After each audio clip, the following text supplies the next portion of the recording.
Hello friends, welcome back to first step. I hope आप सब लोग बिल्कुल ठीक होंगे। तो हम लोगों ने जो न्यू एनसीईआरटी की सीरीज़ स्टार्ट करी थी उसमें हमारा चैप्टर चल रहा था क्लास 10th की साइंस की एनसीईआरटी का 5, जिसका नेम है लाइफ प्रोसेस। तो इस चैप्टर में हम लोगों ने मैक्सिमम टॉपिक्स कवर कर लिए थे। And if you are new to this channel तो प्लीज़ सब्सक्राइब कर दीजिएगा, क्योंकि इस पे जो भी न्यू वीडियोज़ आएंगी जितने भी टॉपिक्स की, उसका नोटिफिकेशन आप तक तभी पहुंचेगा जब तक आप इसे सब्सक्राइब नहीं करेंगे, तब तक नोटिफिकेशन आपको नहीं मिल पाएगी। और इसको अपने फ्रेंड्स के साथ भी शेयर करिए, जिससे उन तक भी ये सारा कंटेंट पहुंचे और वो भी अपने एग्ज़ाम्स की प्रिपरेशन अच्छे से कर लें। तो इसमें हम लोगों ने सारे टॉपिक्स को अच्छे से रीड आउट भी कर लिया था, उनका एक्सप्लेनेशन भी दे दिया था मैंने आपको, सारी एक्टिविटीज़ को भी रीड आउट कर लिया था और उनके रिज़ल्ट्स को भी अच्छे से देख लिया था कि क्या रिज़ल्ट निकलता है। इसमें न्यूट्रिशन टॉपिक, प्लांट्स में, ह्यूमंस में न्यूट्रिशन, पूरा डाइजेस्टिव सिस्टम और पूरा रिस्पायरेटरी सिस्टम, सारी चीज़ें हम लोगों ने अच्छे से रीड आउट कर ली थी। सारे टाइप के respiration, aerobic respiration, anaerobic respiration, ये भी हम लोगों ने, और जो हमारा ट्रांसपोर्टेशन वाला सिस्टम था, मतलब सर्कुलेटरी सिस्टम ह्यूमंस में, हार्ट का, वो भी रीड कर लिया था, और कैसे सर्कुलेशन होता है, डबल सर्कुलेशन, सब कुछ हम लोगों ने रीड आउट कर लिया था। लास्ट वीडियो में हम लोगों ने ये टॉपिक कंप्लीट कर लिया था लिम्स का, और हम लोगों ने ट्रांसपोर्टेशन इन प्लांट्स को स्टार्ट कर दिया था। इसका इंट्रोडक्शन मैंने आपको दे दिया था कि प्लांट्स में भी ट्रांसपोर्टेशन के लिए अलग से पूरा सिस्टम होता है, जिसकी हेल्प से फूड का, वाटर का और भी अदर रॉ मटेरियल्स का या न्यूट्रिशनल जो भी सब्सटेंस होते हैं जैसे नाइट्रोजन, फास्फोरस, उनका कैसे ट्रांसपोर्टेशन होना है, आज हम उनके बारे में पता करेंगे। तो सबसे पहले हम स्टार्ट करते हैं ट्रांसपोर्ट ऑफ वाटर। वाटर का ट्रांसपोर्टेशन कैसे होता है।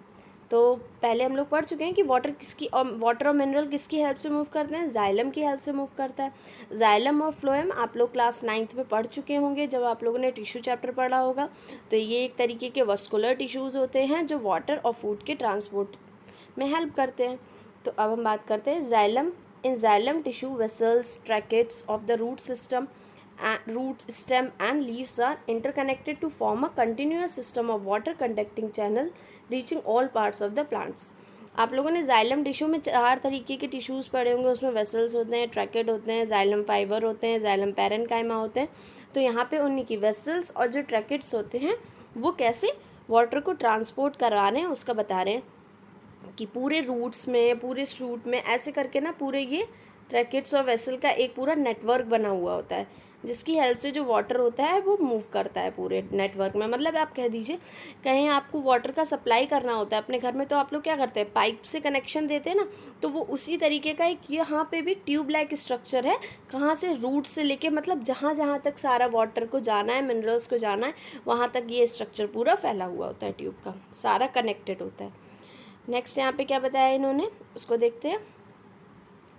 At roots, the cell in contact with soil actively take up ions, and this creates a difference in the concentration of these ions between the root and soil।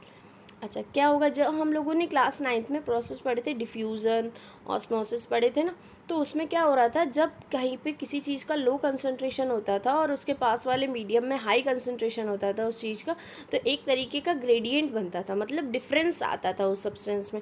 तो क्या होता था, higher concentration वाली जगह से वो सब्सटेंस लोअर कंसंट्रेशन वाली जगह पे मूव कर जाता था। ऑस्मोसिस में सबसे अच्छा एग्जाम्पल वाटर के मूवमेंट का देखा था हम लोगों ने। तो यहाँ पे भी यही होता है ना, एक डिफरेंस क्रिएट हो जाता है कंसंट्रेशन का, आयंस का। ठीक है, कहाँ पे, जैसे मान लीजिए अगर ये प्लांट है, प्लांट की ये रूट्स हैं, तो क्या होगा, रूट्स में, और ये सॉइल है, ठीक है, तो क्या होता है ना, रूट्स में कम हो जाते हैं आयंस और सॉइल में ज़्यादा हो जाते हैं। तो कंसंट्रेशन का डिफरेंस आ गया यहाँ पे।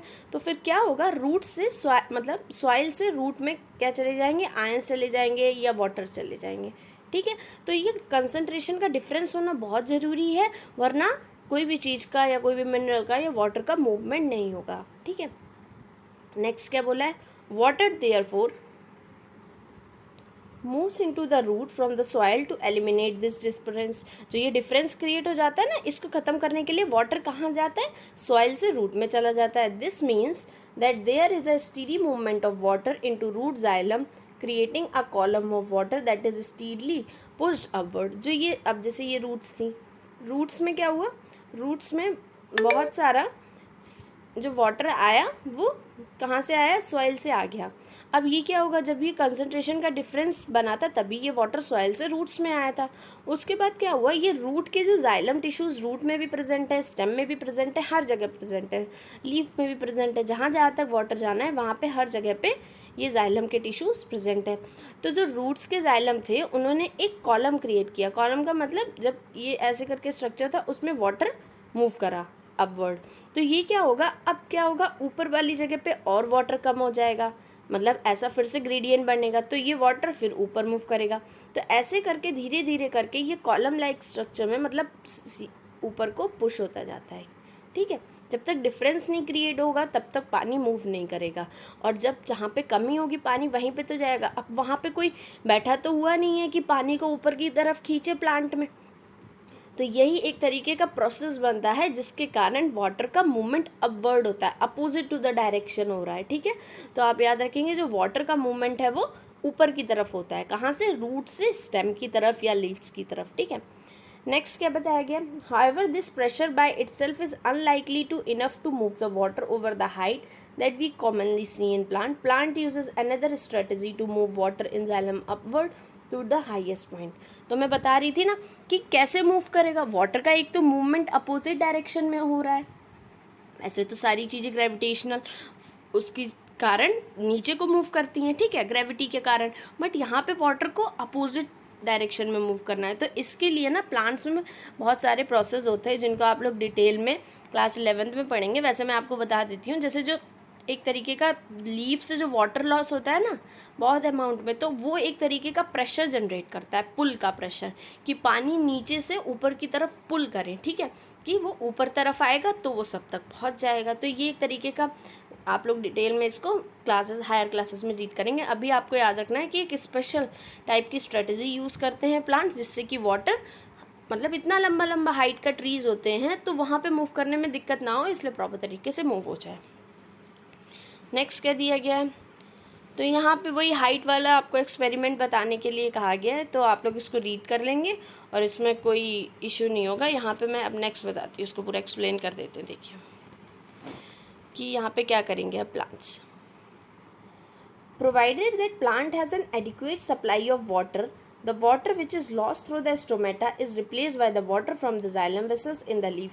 तो मैंने बताया था ना जो लीव्स होती हैं उनके स्टोमेटा के थ्रू वाटर का भी तो लॉस होता है, ट्रांसपिरेशन एक बताया था मैंने, एक प्रोसेस होती है उसके थ्रू वाटर का लॉस हो जाता है।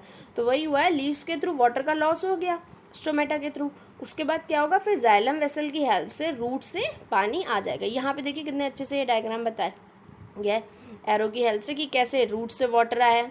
ठीक है, उसके बाद क्या हो रहा है, ऊपर स्टेम में गया, स्टेम के थ्रू फिर लीव्स में जाता है, फिर जितना यूज़ होना होता है वो यूज़ हो जाता है, उसके बाद जितना भी बाकी बचता है वो सारा मैक्सिमम वाटर जो होता है वो लॉस ही हो जाता है। ठीक है, अगर 100% वाटर जितना भी वो एब्जॉर्ब कर रही हैं रूट्स, उसमें से अप्रॉक्स 99 to 98% वाटर का लॉस हो जाता है, सिर्फ 1 to 2% वाटर ही यूज़ होता है।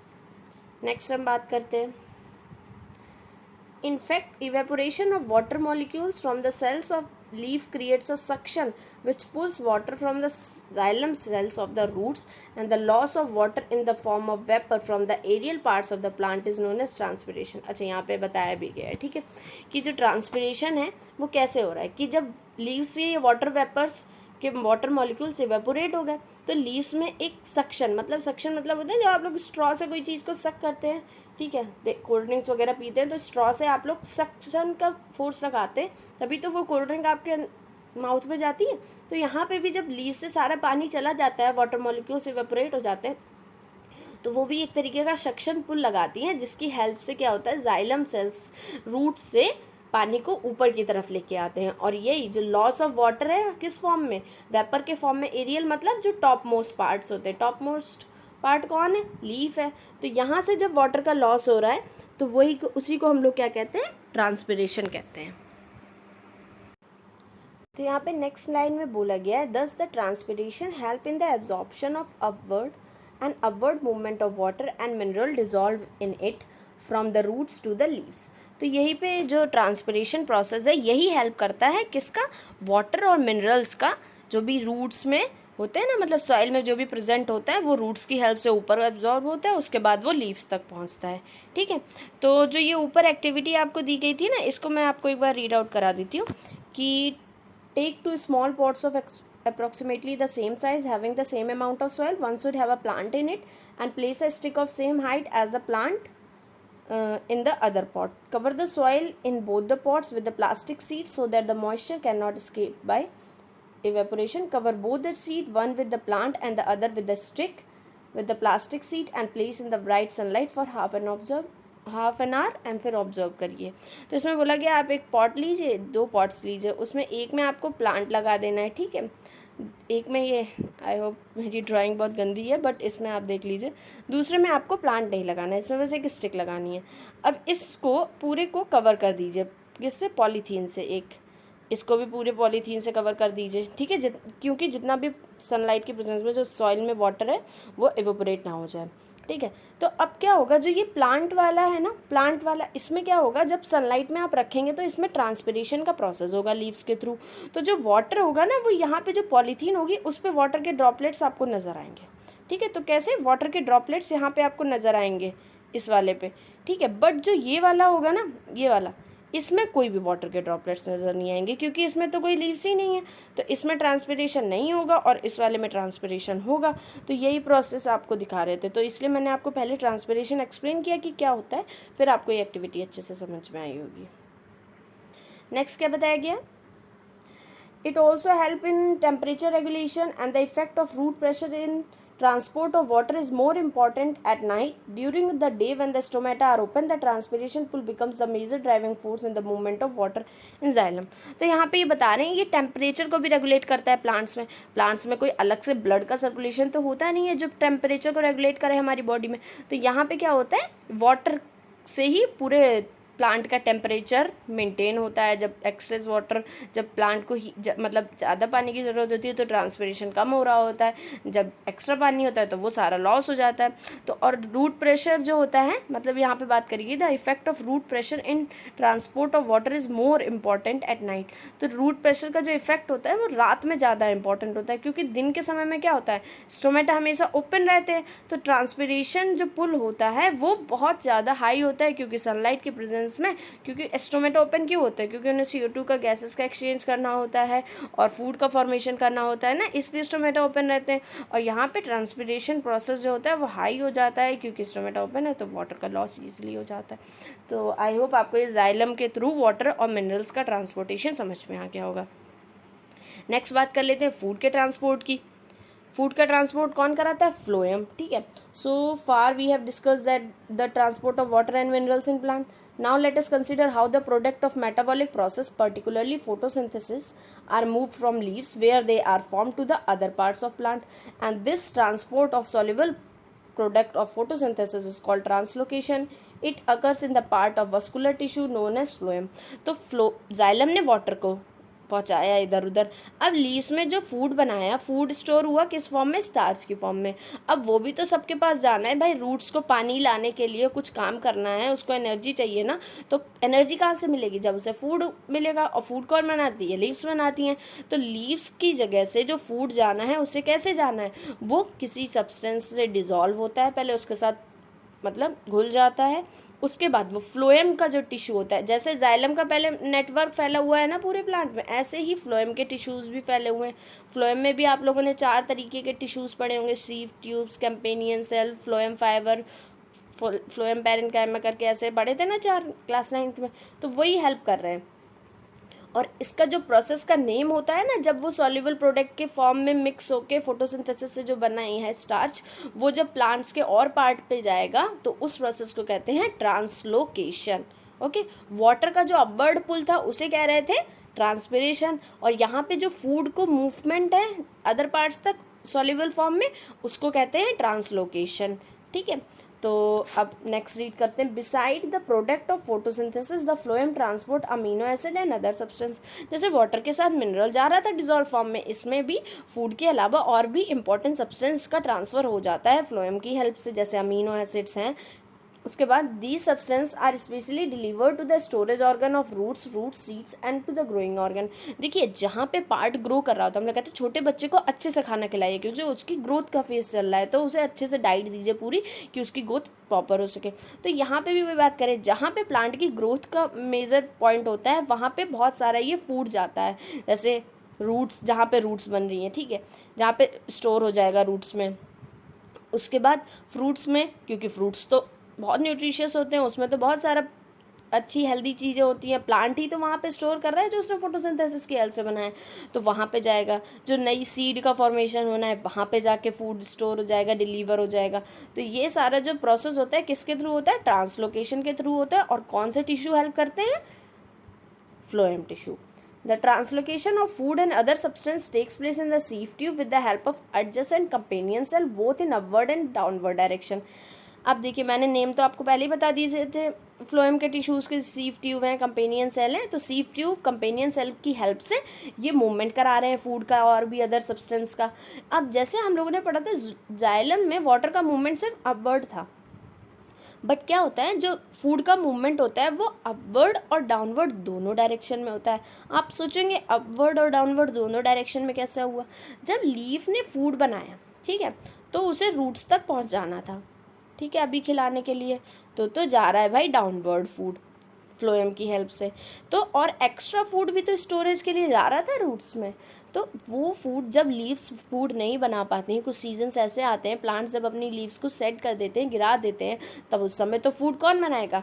तो जब ये स्टोर्ड फूड जो होता है ना, अदर पार्ट्स में स्टोर्ड है, लीव्स में स्टोर्ड, मतलब स्टेम में स्टोर्ड है, रूट्स में स्टोर्ड है, तो वो फूड वापस जाता है अब प्लांट्स के पास कि जब लीव्स फूड नहीं बना रही हैं तो स्टोर्ड फूड का काम आ जाए। तो यही जो प्रोसेस होता है ना फूड का, अपवर्ड और डाउनवर्ड दोनों तरफ होता है, किसका, फूड का। तो याद रखिएगा जाइलम तो वन डायरेक्शन में करा रहा है अपवर्ड, लेकिन फूड का ट्रांसपोर्ट दोनों डायरेक्शन में होता है। अब नेक्स्ट बात करते हैं, unlike transport in xylem which can be largely explained by simple physical force, the translocation in phloem is achieved by utilising energy. Material like sucrose is transferred into phloem tissue using the energy from ATP। अब जैसे water में तो अच्छे से mechanism हो गई, transpiration का पुल चाहिए था, उसने पानी को ऊपर खींच लिया, कोई ऐसा खास मैकेनिज्म नहीं लगा। लेकिन यहाँ पे फ्लोएम को कैसे ट्रांसपोर्ट करेंगे, वो तो कोई पुश नहीं है या पुल नहीं है नीचे के लिए, तो इसको फूड को ट्रांसफ़र करने के लिए एनर्जी की ज़रूरत होती है, ठीक है। तो जो सुक्रोज होता है, जो जिस फॉर्म में ग्लूकोज या जिस फॉर्म में फूड स्टोर होता है वो होता है सुक्रोज। तो जो मटेरियल लाइक सुक्रोज हैं वो पहले फ्लोएम टिश्यू में ट्रांसफ़र भी होंगे ना, जैसे मान लीजिए ये लीफ है तो उसके पास वाली स्टेम में जो फ्लोएम टिश्यू है इसमें ये सुक्रोज ट्रांसफ़र होना है, तो उसको ट्रांसफ़र होने के लिए भी एनर्जी देनी पड़ती है। तो एनर्जी किस फॉर्म में स्टोर होती है, हमें पता है ATP के फॉर्म में स्टोर होती है। So this increases the osmotic pressure of the tissue causing water to move into it। अब क्या होता है, and this pressure moves from the material in the phloem to tissue which have less pressure। तो ये क्या होता है, यहाँ पे भी एक तरीके का प्रेशर का ग्रेडियंट बनता है, ऑस्मोटिक प्रेशर हो रहा है, ऑस्मोटिक रिलेटेड टू वाटर। तो क्या होगा, यहाँ पे जब फूड का पार्टिकल ज़्यादा हो जाएंगे, वाटर कम हो जाएगा, तो वाटर भी यहाँ पे मूव करता है आके। फिर ये प्रेशर क्या करता है, ये मटेरियल का जो फ्लोएम में होता है ये वापस से टिश्यूज़ में भेज देता है, जो दूसरी जगह पे जाना होता है। यहाँ पे फिर फूड कम होगा तो यहाँ पे क्या होगा, यहाँ पे फूड चला जाएगा, फिर ऐसे करके ट्रांसफ़र होता है। जहाँ पे जो चीज़ कम होती रहती है वहाँ पे मूव होता जाता है। सबसे पहले क्या हुआ, इसने खाना बनाया, यहाँ पे फूड ज़्यादा था और यहाँ पे पानी ज़्यादा था, तो यहाँ से चला गया फूड इधर। उसके बाद क्या हुआ, यहाँ पे फूड ज़्यादा हो गया तो अब ये फूड फर्दर ट्रांसफ़र हो जाएगा जहाँ पे फूड कम होगा। तो इस तरीके की मैकेनिज़्म से पूरा फूड ट्रांसफ़र हो जाता है जब प्रेशर का डिफरेंस बनता है, ठीक है। यहाँ पे कोई प्रेशर का डिफरेंस आप उस मोटिव से समझिएगा, यहाँ पे वो बताया जाता है कि अमाउंट ऑफ क्वांटिटी की कौन सी चीज़ कहाँ पे ज़्यादा है। जहाँ पे सुक्रोज ज़्यादा है तो वहाँ से सुक्रोज ट्रांसफ़र हो जाता है दूसरी जगह पे, ठीक है। This allow the phloem to move material according to the plant's need. For example in spring sugar stored in root or stem tissue would be transported to the birds which need energy to grow। जब spring के season में set हो चुकी होती है leaves और उसके बाद न्यू बर्ड्स निकलनी होती हैं, तो फूड कहाँ से जाएगा, जो मैंने आपको पीछे बताया ना, जो स्टोर्ड फूड है ना रूट्स में, स्टेम में, वहाँ से फूड ट्रांसफ़र होके न्यू बर्ड्स के पास जाएगा। तब तो कोई लीव बना नहीं रही होगी फूड, तो वहाँ से जाएगा। तो अपवर्ड मूवमेंट भी होता है फूड का, डाउनवर्ड मूवमेंट भी होता है।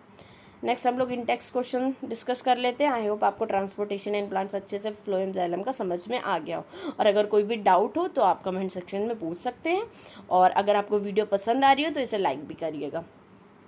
नेक्स्ट पूछा गया what are the components of transport system in human beings and what are these functions. तो आप इसमें पूरा ट्रांसपोर्टेशन ह्यूमन बींग्स के कंपोनेंट्स बता सकते हैं, कैसे हार्ट होते हैं, वेसल्स होती हैं, जो आर्टरीज वीन्स होती हैं, और कैसे लंग्स में प्योर होता जाके, इसको जितना चाहे जिस अकॉर्डिंग नंबर के अकॉर्डिंग क्वेश्चन आता है उस अकॉर्डिंग आप एक्सप्लेन कर सकते हैं।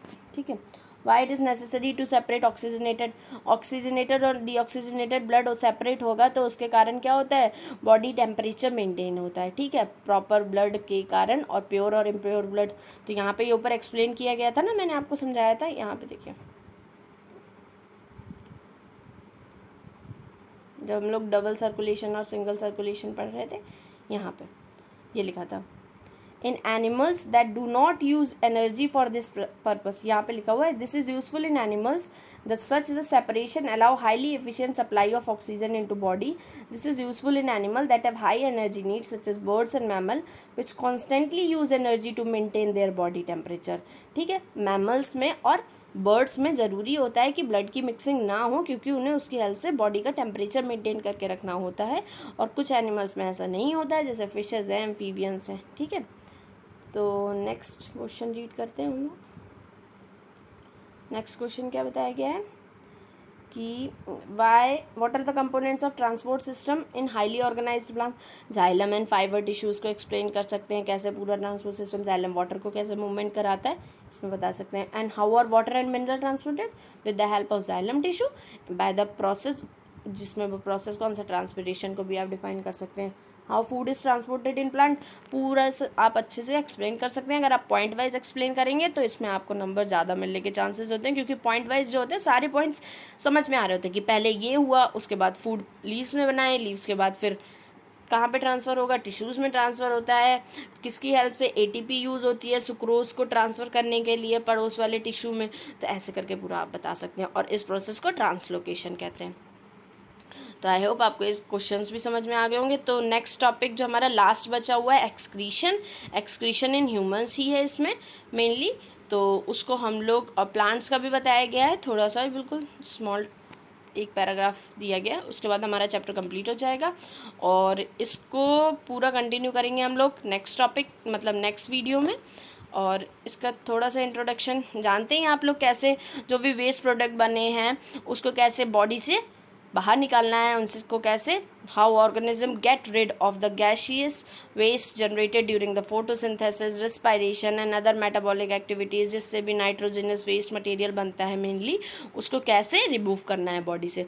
तो ये हम लोग नेक्स्ट वीडियो में इसको डिस्कस कर लेंगे, और अपकमिंग 2 वीडियोज़ में आपका ये चैप्टर पूरा अच्छी तरीके से कंप्लीट भी हो जाएगा, और एक लास्ट वीडियो में मैं आपके इसके इंटेक्स क्वेश्चंस भी एक्सप्लेन कर दूँगी, तो ये चैप्टर आपको अच्छे से पूरा रिवाइज हो जाएगा। और मैंने शॉर्ट्स वीडियोस में सभी चैप्टर के डायग्राम्स को अच्छे से एक्सप्लेन किया है, तो अभी मैं 2 शॉर्ट्स डाल चुकी हूँ, और बाकी भी आप लोग देख सकते हैं, बहुत जल्द अपलोड हो जाएंगे।